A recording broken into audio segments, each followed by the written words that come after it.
ما تيجي وترو بس حاجة إنها تقالة سوالها مسرح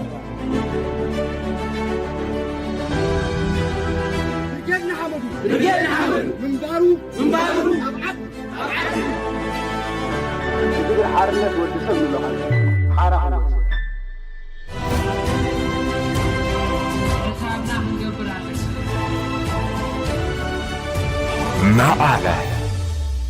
سلام أروحوا إنك أروان تركوا تغاتل ساتلايت تلفزيون ريبيم كم يصنعهم كم يتخون أبز ساعات زي أمونغ وسرعة جرف كوم أبي حمد تفت يردلو وتهدران بوليتيكان وطري أبز العالة ترزي بس حلو إذا كنا تاتزخاني نعناني إتراويان إثيوبياوان بحرف الشهادة لا يسلم كارن أفريقيا محبرسب عالم عبز خونه سيئات فتيرلو منياتو ندحر أمونغ وزن كل تهاجرات حجي كوينات العيلو أزيو حدقنيا دوماوي كوموها أمالتي زباو كويناتون كغير خيلي للغول لخاني اتخوينات نحر تجميرو ناي جدن موداتو وي ابسمرا وي اديس ابا يخون زخل مالتي مغنياتو خلت يوم حيلتات نتخونات جميرو افرق تطوكبلو زخولو سلازي يكون اتخوناتاتون سلازي يفكر حجزي بتاع قليل زي يكون ناي طفعات ناي عنوت دبنا انصلالينا لو كم ايتراوان كم ايثيوبياوان اسواي كاني نز نغير زي اقليلنا هنريو زي بنا أبز مسرح جي بخلت يوم بشنخ سرعة جرف خومخ أبي أحمد منجس إثيوبيا زوهاب سفالي ومجلدات بروباغندا وفخارات كالين له حجي أبزي نريو زلنا بشنخ سرعة جرف نحر أرينا خوينا تي أبي إثيوبيا زجبر زلوا متتاو خلاتنا رؤيو أب مسحوا حد زجبر زلوا صمدو تراجع جميلنا إلنا نايكوينا صمدو مبر ناي سلام صمدو يكونن خمون مسفانو زلوا زمدنا اليوم كلهم خطريهم كلها سرعة جرف أبي محمد زمصو زلو سقا سلاس فرحه نفسه نمكلخال ويكاني تاسلطان المحلاو زغبرو زلي اجي بشنخ ايثيوبياوያን ازي كم سقات ريوم غبو زخونه غبره ملسي كهبو انا كم ايتراوያን كنكلكلوم نخل አይመስለንም ምክንያቱ ለላውነቶም ከካላኸሉ ኣብ ኢትዮጵያ ኣቲ ዘይምርጋ እንድሕር ይፈጥራል ይኮይኑ ንዑ ጠጠው ከብልዎ ኩሉ እቲ ነፍሶም ንምክልኻል ክወዝዎ ዘሎ ክወስዶ ዝኾነ ይኹን ኤርትራዊ ክኽልክሎም ኣይክእልን ማለት እዩ እቲ ሕቶ ዝኸውን ዘሎ ግን ኣብ ሰዓት እዚ ኣክንዲ ነቲ ስርዓተ ግረፍ ዝገብሮ ዘሎ ምትእታው ነቲ ስርዓተ ግረፍ ዝገብሮ ዘሎ ኣብ ኢትዮጵያ ዘይምርጋእ ንምፍጣር ንዑ ግብረ መልሲ ሂብካ እቲ ኣብ ኤርትራ ለውጢ ንምምፃእ ዝግበር ዘሎ ናይ ድሌት ፍትሒ ቃልሲ ሓጊዝካ ህዝባት ኤርትራ ኢትዮጵያን ብሓባር ብሰላም ክነብሩሉ ክዓብይሉ ዝኽእሉ መንገዲ ኣክንዲ ምፍጣር ንስርዓተ ግረፍ ዘርብሕ ስትራቴጂን ፖሊስን ብመንግስቲ ኣብይ ኣሕመድ ብልፅግና كتروه الله بتعامي إذا تحساسبي حجنتا يوتي أبي أحمد ويك قبل سجلنا زغطلو زولو بوليسي نيسياس زربح نهزبات إيتراي تيبيان زغود بفلاك عن هزبي تيبيان زغود اندحريلنا هنا إزي بترجعامي أبي أحمد جميركا جنرالات نايتيبيا سوى سلطانات أمباسادرات زولو زولو ني وانت أفدق بحري بفلاك عسب زملكتي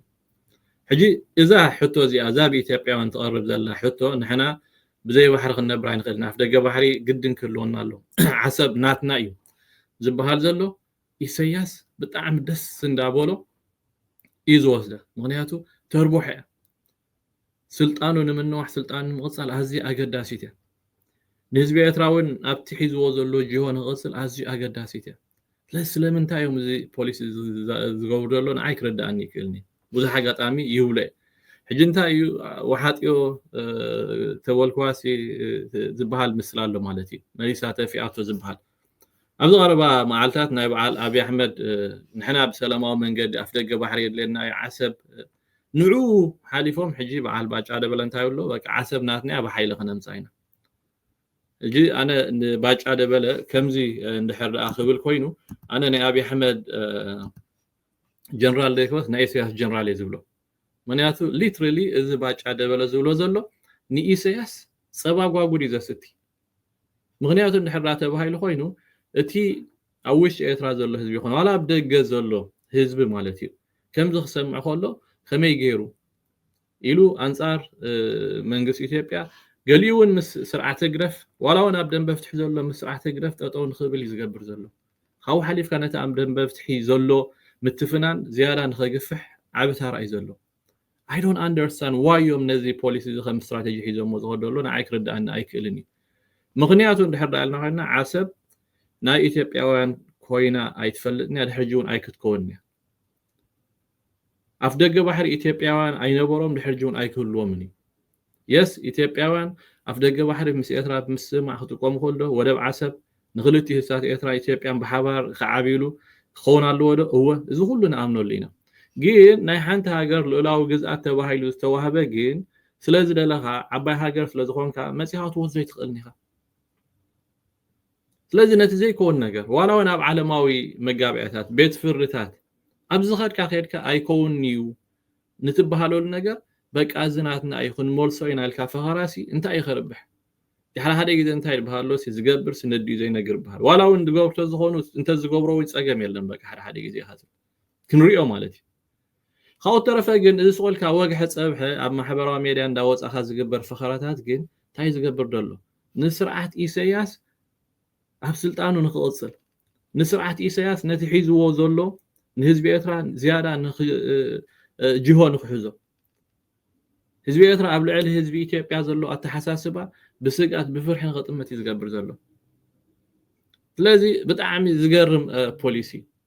ዳስዋ ያ ባጫ ደበለ ጀነራል ና ኢሳያስ ይዝብለ ኣለኹ ንስማዓዮ እንታይ ይዝብለ ኣሎ ባጫ ደበለ ነው አሰብ የኢትዮጵያ ስለሆነች ነው 100% ፒሪየድ በተንኮልና በሸፍጥ አስመራና አዲስ አበባ ሆናችሁ ወስዳቸዋል ያኔ የተናገራቸው የለም በዛን ጊዜ የሚናገር ሰው አንገቱ ይቆረጣል አማራ እንደሚተርተው ደረቃቅ ጉሮሮ ይቀዳል ምን ማለት ነው መቼ ለማን የት ልናገር የሚል ነገር ነበር ጄኔሬሽኑ የሚጠብቀው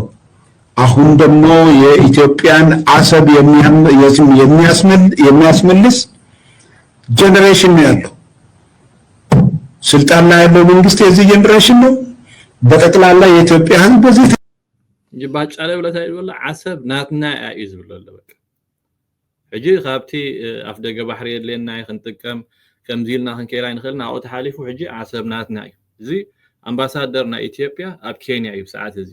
ወመኻኒ ኣብ ዝሓለፈ ግዜ ካ ጀነራል በዓል 3-4 ኮብ ና ኢትዮጵያ እዩ ማለት እዩ እጂ እንታይ ማለት እዩ አሰብ ናትና ይኽብል ከሎ ስርዓት ግረፍታ ይኽብሎን ህዝቢ ኤርትራ በቃልና እንዲና ሕጂ ዓሰብ ናትና ኢሎም ይሞጽሎ እዚኦም ኣፍ ደገ ባሕር ተጠቃምነት ኣይኮነን ዝሓት ዘሎ እንታይ ዳ በቃ እቲ መሬትካ ክወስዱልካ እቲ ዋጋ ዝተኸፍለሉ እቲ ብመስዋዕት ዝመፀ ጅሆን ህዝቢ ኤርትራ መትሓዚ እዚኣ ብምግባር እንድሕር ሓንቲ ነገር ዝረብሓ ኣሎ ኮይኑ ባጫ ደበለ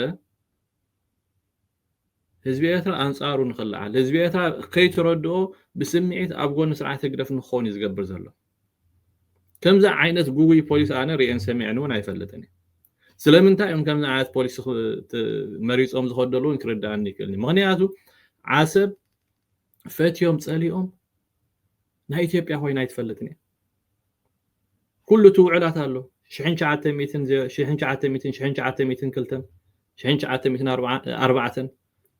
ኣብ መንጎ ጣልያንን ከምኡ ከዓ ሚኒሊክ ዝተገብረ ስምምዓት ብትሪቲ ዓለም እኮ ብስምምዕ ብትሪቲ ኣትኸይድ ስለዚ ዋላ እውን መፅኦም እንድሕር ኣብ ሓይሊ ሕዝዋ ኮይኖም እቲ ውዕላት ኣብ ቤት ፍርዲ ምስከድካ ኩናትን ህልቂትን ጥፍኣትን ይኸወልድ ዝኽእል እምበር እዚ ክኸውን ዝኽእል ነገር ኣይኮነን እዚ ኩሉ ሰብ ድፈልጦ እዩ ከምኡ እንተትኾን ብድሌትካ ሓይሊ ስለዘለካ ዓቕሚ ስለዘለካ ብዝሒ ሰብ ስለዘለካ ደስ ዝብለካ ዝውሰደሉ ተትኾን ነይሩ እዛ ንሪኣ ዘለና ዓለም ኣይመሃለወትን ነይራ ወርልድ ኦርደር ዝበሃል ኣሎ ንምኽንያት ድሕሪ ካልኣይ ኩናት ዓለም ዝመፀ ሃገራት ልኡላውነትን ንኸይደሃፈራ ተዓባይነታን እሽተይ ንኸይትደፍራ ታዛ ዓብየት ትበሃል ሃገር ኣሜሪካሲ ንሓንቲ ንእሽተይ ሃገር ደስ ስለዝበላ ክትደፍራ ኣይትኽእልን ምክንያቱ ከምኡ እንተዘይኮን ነይሩ ዝንሪኦ ዘለና ዛንሪኣ ዘለና ዓለምሲ ከምዚ ኣይመሃለወትን ነይራ ማለት እዩ ካብኡ ሓሊፍካ 1964 ሃገራት ኣፍሪቃ እንታይ ተሰሚዐን መግዛእታዊ ውዕላት ዶባት እቲ ናይ መግዛእታዊ ዶባት በቃ ከም ዘለዎ ክንቅበሎ ኣለና ዳስዋየን ሃገራት ኣፍሪቃ ብሰላም ዝነብራ ዘለዋ ኣብ 1964 ኣብቲ ቻርተረን እዛ ዓይነት ውዕል ተዘይህሉ ኣፍሪቃ ብምሉእታ ኣብ ኩናት መሃለወት ነይራ ሰዓት እዚ ስለዚ ኢትዮጵያውያን ዓሰብ ናትና ዓሰብ ትብፅሓና እንትብሉ ዝኾነ ይኹን ነገር ሕጋዊ ባይታ የለን ስለምንታይ ቅድሚ 30 ዓመት ኤርትራ ንፀል ኮላ ተሃገር ኮ ዓሰብ ኮ ኣካል ኤርትራ ኮ ብሓንሳብ እዮም ኮ ተነፂለን ስለዚ እዚ ዝኾነ ይኹን ነገር ታሪኻዊ ድሕረ ባይታ ዘይብሉ ሕጋዊ ድሕረ ባይታ ዘይብሉ ሃገራዊ ሕግታት ድሕረ ባይታ ዘይብሉ ውዕላት ድሕረ ባይታ ዘይብሉ ከምዚ ጌርካ ወግሒ ፀብሒ ምዝራብ በቃ ነቲ ብኤርትራ ዘሎ ዓማጺ ገባቲ ንህዝቢ ኤርትራ ጅሆ ክሕዞ ምግባር ነዚ ኣብ ደንበ ፍትሒ ዘሎ ሓደ ዘይምስማዕ ብዛዕባ ንኣብነት እዚ ዝበሃል ዘሎ ሕጂ ቀሊል ዘይኮነ ክርፍስ ኣሎ ብደንበ ፍትሒ ነዚ ንወዲ ከምዚ እዮም ዝሰርሑ ዘሎ ማለትም በዓል ባጫ ደበለ እዚ ዝገብሮ ዘሎ ኣነ በቃ ናይ ኢሳያስ ጀነራል ጥራይ ዝገብሮ ንኢሳያስ ከርብሕ ዝደሊ ጀነራል እምበር ካልእ ሰብ ክገብሮ ይክእልኒ ኣስዋይ ባጫ ደበለ ንዓይ ናይ ኢሳያስ ጀነራል በቃ ንኢሳያስ ዘርብሕ እንድሕር ዳ ከምዚ ዓይነት ክዛረብ ኮይኑ ዓዊሉ እንድሕር ዳ ዛረብ ሃሊ ናይ ኢሳያስ ጀነራል ንዓይ ተግባብተዋል አሰበኛ ነው አይደለም አሁን ጥያቄው እንዴት ነው የምንመልሰው ነው ስለዚህ አዎ በጉልበት ሕጂ ታይ ዝብለሉ ዓሰብ ናትና ይኮን ትሕቶ ብኸመይ ንሙሉሶ እዩ ትሕቶ ቃናትና ይኹን ሙሉሶ ኢና ይኻዝ ሙሉሶ ኢና ይኻዝ ዘሎ I don't know ማሪዋና ሲሒውን ይርኸውን ክኽእል ኣለዎ ምክንያቱ ሲ ብዙሕ ሓደ ዋላ አብይ አሕመድ ክዛረብ ከሎስ ኣፍ ደገ ባሕሪ የድለና እዩ ግን ብሰላማዊ መንገዲ ብዲፕሎማሲያዊ መንገዲ ኢና ኣፍ ደገ ባሕሪ እምበር ንሕና ብኩናት ኣፍ ደገ ባሕሪ ኣይ ንሓትትና ይብላሉ ቀዳማይ ሚኒስተር ናይ ኢትዮጵያ ዋላስ እውን ቁኑዕ ስትራቴጂ እንተ ዘይኮነ ሕጂ ባጫ ደበለ ንዓሰ ገይሩ ምንታይ ኣትይሎ ዓሰብናትና ሕጂ ብኸመይ መንገዲ ንመልሳ ጥራይና ንዛረብ እምበር ብዛዕባ ዋነት ኣይኮነን ትሕቶ ድሕር ዳናትኩም ኮይና እንታይ ትገብሩ ኣለኹም ስጋ ሕጂ ሞዴይ ትወስደዋ ደይ ተርኢና የወሰዳችሁት በጉልበት የወሰዳችሁትን በጉልበት ይመለሳል ክፉ ከመጣ ነገር ግን በጉልበት ለመመለስ አንሄድም ይልቁንስ ወደ ጉልበት ከሚካሄድ ብንተባበር የኤርትራ ያ ክቡር ህዝብ አንድ ማይንቀሳቀስ በአሮጌ የጥንት ዕቃዎች የተሞላ ሙዚየም የምትመስል አገር ውስጥ አጭቆ ያ ሙዚየም ጎብኚ የሌለው አድርጎ ማቆየት አይችልም ነበር ከኢትዮጵያ ዳር ድንበር እጅህን አውጣ ጽምዶን አቁም ለተለያዩ ጽንፈኞች የምታደርገውን ድጋፍ አቁም ይሄን ካላቆም it is a matter of time ማንም ራሱን ይከላከላል እንዴት እንደምንዋጋ ኤርትራኖች ያቁናል በረም ባርጎ ያቁናል ባጫ እንታይ ዝብል ዘሎ ሕጂ ከምቲ በሓይሊ ድወሰድኩም ማዓሰስ በሓይሊ ክንወስድ አይና በቃ ተማሻጢርኩም ይሁም ኣብ 1991 ወሲድኩማ ሕጂ ዘሎ ወለዶ ኸኣኒ በቃ ነታ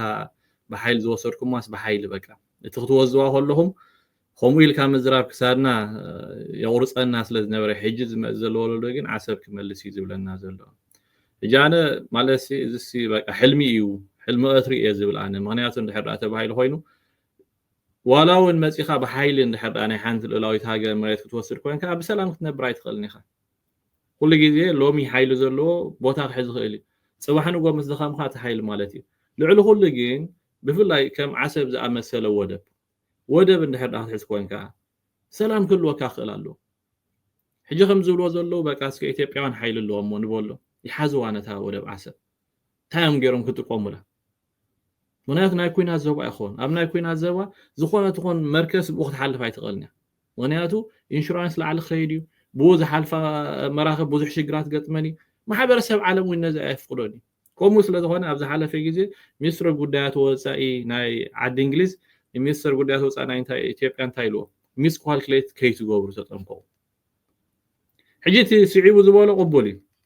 ስርዓተ ግደፍ ጽምዶ ኢሉ ንኢትዮጵያውያን ዘይምርግኣፍ ፈጥራ ኣሎ የስ ንዕኡ ጠጠው ንኸብል ኢዱ ንኽእርንብ ክቕጥቀጥ ኣሎ ይኣምን ፀገም የለን ስርዓተ ግደፍ ነቲ ኣብ ውሽጢ ኢትዮጵያ ዝገብሮ ዘሎ ምትእታው ግብረ መልሲ ክህብ መንግስቲ ኢትዮጵያ ሙሉእ መሰል ኣሎ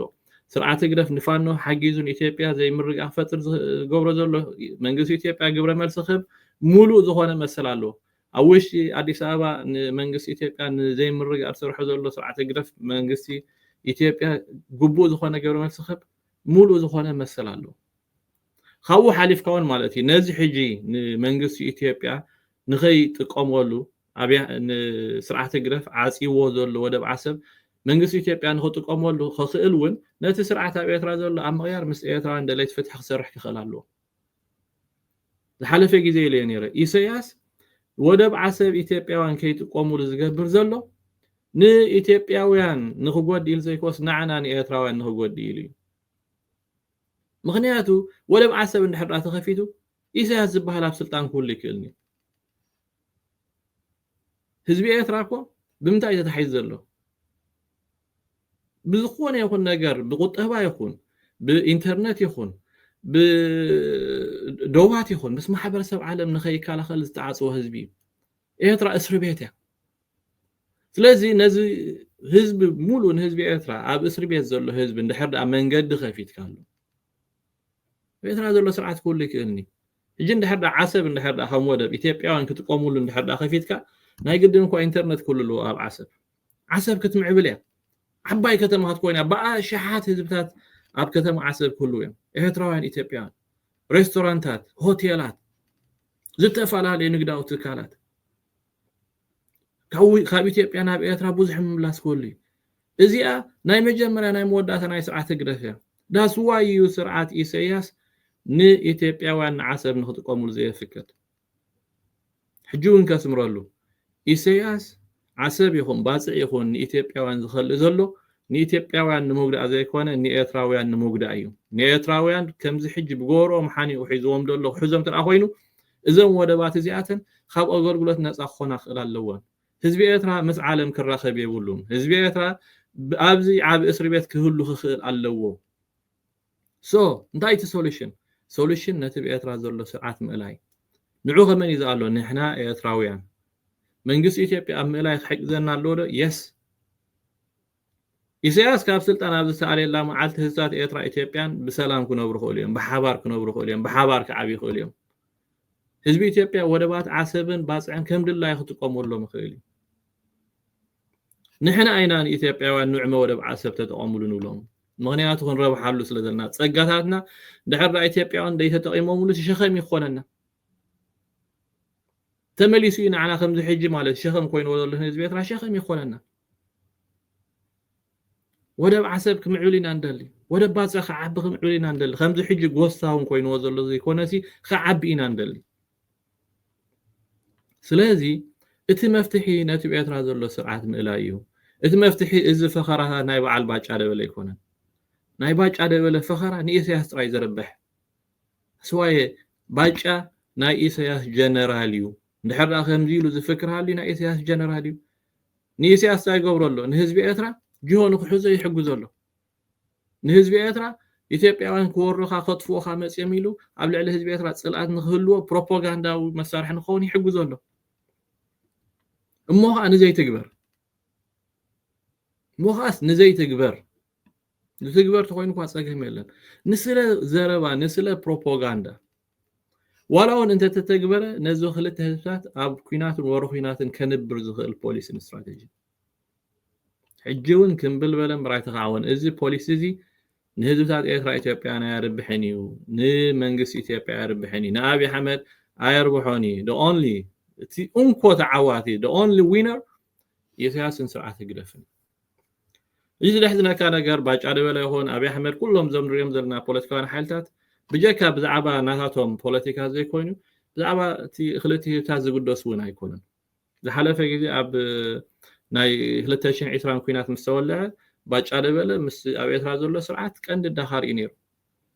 ብዛዕባ ዓሰብ ብዛዕባ ባጽዕ ብዛዕባ ዶብ ብዛዕባ ኤርትራ ተልካ ታይም ኢሳያስ ጅግና ሰራዊት ናይ ኤርትራ ጅግና ከምዮም ዝሉና ነይሮም እኮ ትማሊ ሕጂ ግምጥል ኢሎም ኢሳያስ ምስ ሕወሓት ምስ ፀመደ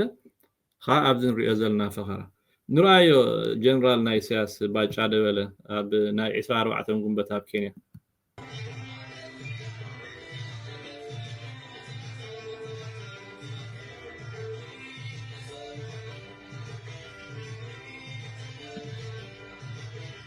እዚ ትሪእዎ ዘለኹም ኣብዚ ልስዕስዕ ደሎ ጀነራል ባጫ ደበለ ጀነራል ናይ ኢሳያስ እዚ ሕጃቢ ኣብ ናይ ኤምባሲ ስርዓት ግደፍ ኣብ ናይሮቢ መዓልቲ ናጽነት ኣብ ዝነበረሉ እዩ ማለት ኩሎም ባጫ ደበለ ይኹን ሚኒስተር ናይ ኣምባሳደር ዲና ሙፍቲ ይኹን በቃ ደስ ክብሎም ንህዝቢ ኤርትራ የካሻምሽዎ ይፍክሩ እዚ ክንገብር ኢና ብሉ ድሓርካ ምስ ኢሳያስ ምስ ተዓረፉ ከዓኒ ከምዚ ንሪኦ ዘለና ይድብሉ ይስዕስዑ ዋላ እዚ ሕጂ ዝፍክሮ ዘሎ ፅባሕ ንጎ እንድሕር ኢሳያስ ንተዓረቕ ኢሎም ሙሱ ተዓሪቖም the same thing እዮም ክገብሩ ማለት እዩ ስለዚ እዚኦም ሰባት እዚኣቶም ልክዕ ካብቲ ኣብ ኤርትራ ዘሎ ስርዓት ብዘይ ሓይሽ መንገዲ ሓደ ግዜ ብጀካ ውልቃዊ ናሃቶም ስምዒትን ረብሓን ናይ ህዝቢ ኢትዮጵያ ኢንተረስ ከማን ዘለዎም ኮይና ይስማዓንን እጂ አንተ ወይ ባጫ እንታይ ይብል ነይሩ ኩናት እንድሕር ተጀሚሩ ሲ ንሕና መን ምዃንና ፀቢቆም ፈልጥዮም ይብል ነይሩ ትዝገርም ነገር ባጫ ሓደ ካብቶም ቅድሚ ሕጂ ኣብ ግዜ ሰውራ ተማሪኹ ዝነበረ እዩ ኣብዚ ሓለፈ ግዜ እውን ኣብዚ ኣብ መንጎ ሕወሓትን ከምኡ ኣብ ኣብይ ኣሕመድ ኩናት ኣብ ዝነበረሉ ህግረፍ ኢሳያስ ምስኣቶም ኮይኑ ሕወሓት ቅጥቅጣ ስለ ዝነበረ እንታይ ይብል ነይሩ ሽዑ ባጫ ደበለ ብዛዕባ ናይ ኤርትራ ሰራዊት ማለት እዩ ንስማዓዮ እንታይ እዩ ዝብል ነይሩ እኔ ቡሬ ነው የነበርኩት በኢትዮ ኤርትራ ጦርነት እኔ ቡሬ ነው የነበርኩት ጦርነት ጀመረ ተጨፈጨፍን አንድም ቦታ ፈቀቅ ማድረግ አልቻልንም አንድ ክፍለ ጦር ያመጣል ያስገባል ይጨፈጨፋል ሌላ ክፍለ ጦር ያመጣል ያስገባል ይጨፈጨፋል እዚ ሕጂ ማዓሲ ዝኾን ደሎ ኩናት ናይ ትግራይ ኣብ ዝነበረሉ ግዜ ማለት እዩ ምክንያቱ ህግረፍ ኣብኣቲ ሕጉዞም ስለ ዝነበረ ባጫ ደበለ እንታይ ይብላል ኣብ ናይ ኤርትራ ኢትዮጵያን ኩናስ ኣነ ቡሬ ነይሩ ይብላሉ ሕጂ እዚ ንጻድቃን እዩ ዝወቅስ ማለት እዩ ናይ ሽዑ ናይቲ ግንባር ዝነበረ ብሸነኽ ቡሬ ዝነበረ ጻድቃን እዩ ነይሩ ኣዛዚ ዝብል ሕጂ ንሕና ኣብኡንኣቱ ጨፍጭፉና ነይሮም በቃ ሓሽከት ንኣቱ ንጭፍጨፍ ሓሽከት ንኣቱ ንጭፍጨፍ ኣብ መወዳእቱ ተሳዒርና እዩ ዝብል ሕጂ ኣብ ናይ ትግራይ ኩናት ዝነበረ ሁላትና ንዝክሮ ኢና እንታይ ነይሩ እቲ ውፅኢት ማለት ወያነ ሲ ካብ ቆላ ተንቤን ተመይሶምሲ ኣፍ ደገ ኣዲስ ኣበባ በፂሖም ዝተመልስሉ ግዜ እጂ ምናልባሽ እቲ ኮንቬንሽናል ውግእ ተቐይሩ እዩ ብዙሕ ድሮናት ብዙሕ ኣፅዋር ብዙሕ ቴክኖሎጂ እቲና ኣለና ገለ ክበሃል ይኽእል ኾን ግን ኣብ መወዳእታ ኣብ ትግራይ ዝነበረ ኩነታት እውን 1 ሚልዮን ህዝቢ በሊዑ ኣብ ጣውላ ኣይተፈቲሑ ትርጉም ኣልቦ እዩ ስለዚ ካብ ኩናት ዝመፅእ ነገር የለን ናይ ብሓቂ እንድሕር ለውጢ ክመፅእ እንድሕር ኮይኑ ኣብ መንጎ ዘን ክልተ ሃገራት ሓበራዊ ዕብየት ሰላም ፍቅሪ እንድሕር ክህሉ ኮይኑ እዚ ዝበሃል ዘሎ ፈኸራ ኣይኮነን ዝሰርሕ ነቲ ኣብ ኤርትራ ዘሎ ስርዓት ምቕያር ጥራያት ኣፈውሲ ነቲ በኤርትራ ዘሎ ስርዓት ንምቕያር ከኣኒ ንሕና እቶም ኤርትራውያን ድሌት ፍትሒና ንቕይሮ ምክንያቱ ኣብ ኤርትራ ናይ ስርዓት ለውጢ ሙሉእ ዝኾነ ኣብ ኤርትራ ዘሎ ስርዓት ተሓጊሒጉ ክእል ኣለዎ ምስ ጉራብቲ ህዝቢ ሓቢርና ክንዓቢ እንደሊ ወደብ ዓሰብ ኢትዮጵያውያን ጥራይ ዘይኮነ ካልኦት ጎራብትና ክጥቀሙሎም ወደብ ባፅዕ ኢትዮጵያውያን ጥራይ ዘይኮነ ካልኦት ሃገራት ህዝብታት ክጥቀሙሉ ክእሎም ፀጋታትና ካባና ሓሊፉ ንኻልኦት እውን ከረብሕ ክእል ኣለዎ ንሕና ካብኡ ተረባሕቲ ንኾን ሎሚ ብሰዓት እዚ ህዝቢ ኤርትራ ምስ ኩሉ ፀገባታቱ 1200 ኪሎ ሜትር ንውሓት ዘለዎ ገማግም ባሕሪ ሒዙ 360 ደሴታት ሒዙ ክልተ ዓበይቲ ወደባት ሒዙ ዝተፈላለየ ማዕድናት ወርቂ ኩሉ ሒዙ تزدخي حبرسب أو عالم حزب إيرترا أزي بوزح خاب حزب إيرترا أب ساعات زي أب عصبو أب تيميت أب دركي زلو 4-5% ناي حساناتنا إيرتراويان أب عصبو يمزلو أب إيرترا زخون يكون تحت أرض يلن تحت أرض نايت عنا يلن سرقياتات يلن ذهنوس وهنصاتات يلون حصرة أبايت اللو إيرترا ملسي مسأ زبهال نقر يولون هاجر أقولك ناب جدود عسكرنا بارنت كابز غير 31 عامت كوين من سيات مسألة الذي يقولهم كاب 14 عامت لا على خبيترا بعشحات أواحد سدل كاب أوش إيترا زل الحزب أبدأ زل الحزب الزح لذ حزب إيترا بسرعة كده فوريد وزلو أدر عقف أقل لا يكون that's why تبي إيترا زل سرعة مسلوته نحنا بسلام كم كله مالتي بفقري كم حزبهن عبندل مسغورابتنا خاخن عبندل سلازي حجون منغس ኢትዮጵያ ፖሊሱ خሳخل ክላሉ استراتيجيو ዳግመ ግምት ገብረሉ ክላሉ ዞም ዝበሃሉ ዘሎ ፈኻራታት እንታዮም ብረብሓን ዓና ዝውና ናይ ኢሳያስ ረብሓ ብዝ እንታዩ እንታይ እንድሕር ጌርና አይና ንኢሳያስ ካብ ዘለዎ ወይ ካብ ስልጣን ክንኣልዩ ንኽእል ኢሳያስን ናቱ ሰበ ስልጣንን ኮፍ ኢሎም ይርዮም ደሎ ይስሕቁዮም ዘሎ ምክንያቱ ኢሳያስ ንህዝቢ ኤርትራ ጅሆ ብመሓዚ ኣብ ስልጣን ክሳብ ሕጂ ሰኒሑ ንህዝቢ ኤርትራ እንታይ ገይርዎ ኣጥሚዎ ኣሲርዎ ጮኪንዎ ኣጋፊዕዎ ስለዚ ጅሆ ሒዝዎ ኣሎ ሕጂ ኸ እንታይ ማለት እዩ ዋላ እውን እቲ أو تهدرنا زلدي زخون يخون نجار لو تخيت حتى بقى يموصلو أب كويناتنا زلنا أب أفيفيت كويناتنا خاو حالف خاني بقى تال أولونتنا تامريتنا تعدنا خوث زوها موصلو عسب كور موصلو بحرنا كور موصلو إذن كم زنجيرو بسميه ببروباغندا حزب نخعور تاي قبروا له مالتهم بعلم ماتريال ويكاني تي زوهب بولو سلازي باجا جنرال نايسياس ناي وحكي تي زولو زلو انا كوا سحيبو له حاشش وي ماريوانا وسيدو له الى اذا امن بر اذا نغرزي خوميل كاون عويل كاون زبحال ايكون معناتو امباسادرنا ايثيوبيا يو بزو حدا خمتتم كالو زولو زلو بدبلوماسياو قانقا وين كزارب مخاله نيرو باجا جنرال نايسياس كنتاي زلو عصبناتنا بحيل وسيدكم ما هنملساينا حجي ناي وانت حتى يكونن ناتنا يكونن نبلوكنا لنا هنملساينا نبلوكم بفدو ترهيبكمنا ابات ديكم يزولله على هذا مصبو فتن تازلاب الله جن اذا جن هزات ايترا ايثيوبيان زربح يكون امت دلاغي مزبلو خانتايو حزب ايثيوبيا بودب هاليو زي يكون زعابي سلام اندحر هاليو يزعابي سلازي كاودب لعلي حزب ايثيوبيا ابي احمد سبسلطان ايثيوبيا مجمع سلام كقدم كلهم كوينات اندحر هالي خوينو زي ود اخوينات دما خوينات اندحر هالي خوينو እዚ ኣብ ኢትዮጵያ ንሪኦ ዘለና ዕብየትን ምዕባለን ኩሉ ይክልኒ ኢትዮጵያውያን ወደብ ሒዞም ሰላም እንድሕር ዘይብሎም ዕብየት ኩሎም ኣይክልኒ ምክንያቱ ካብ 1952 ስጋብ 1991 ኢትዮጵያ ኤርትራ ምስኦም እያ ነይራ ክልቲአን ወደባት ምስኦም ነይሩ 1200 ዝኩሉ ኤርትራ ትውኖ ፀጋት ምስ ኢትዮጵያውያን ነይሩ ግን ኢትዮጵያውያን ዕብየት ነይሩ ኖ ጥፋት ነይሩ ኩናት ወረ ኩናት ሞት برست كابتن عن حدن سكاب زلنا يا اخي اثيوبيا ودبا زبحال يبلان عصود هاجر يا خوينا جن سلام نيروا كوينا زبحال نايوش او بوليتيكاو شيغر تزي كوين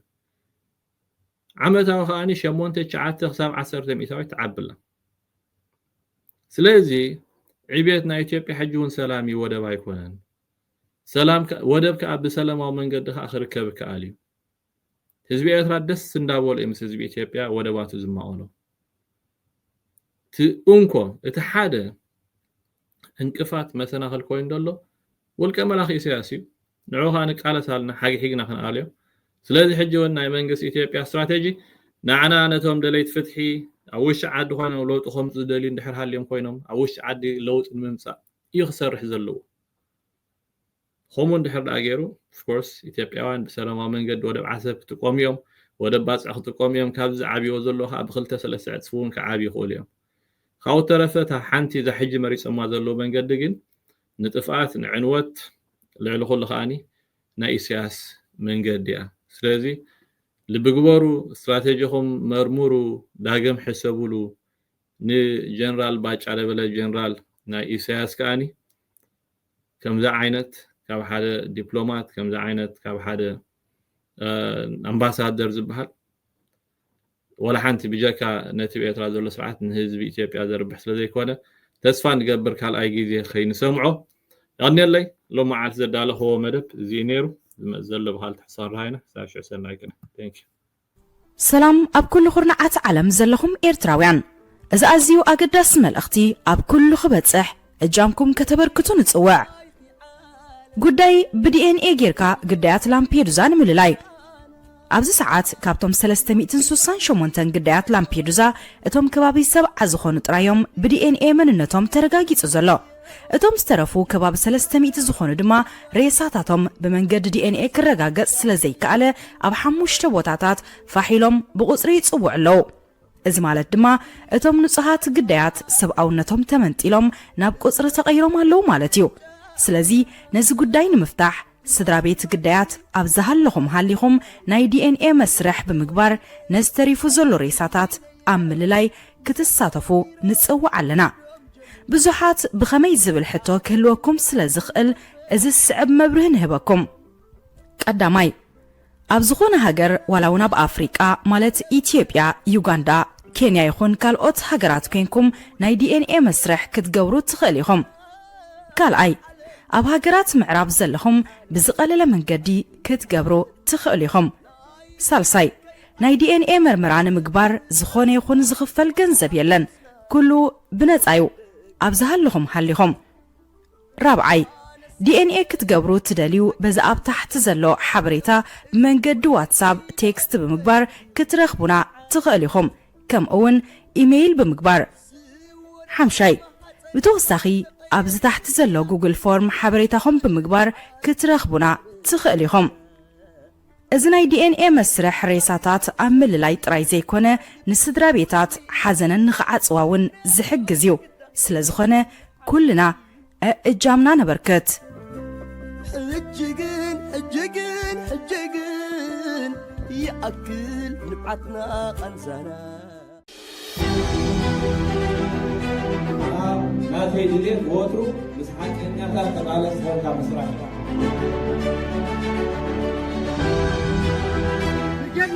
رجالنا حمدوا منبارو أبعد تجيب حارنا ودسم له حارة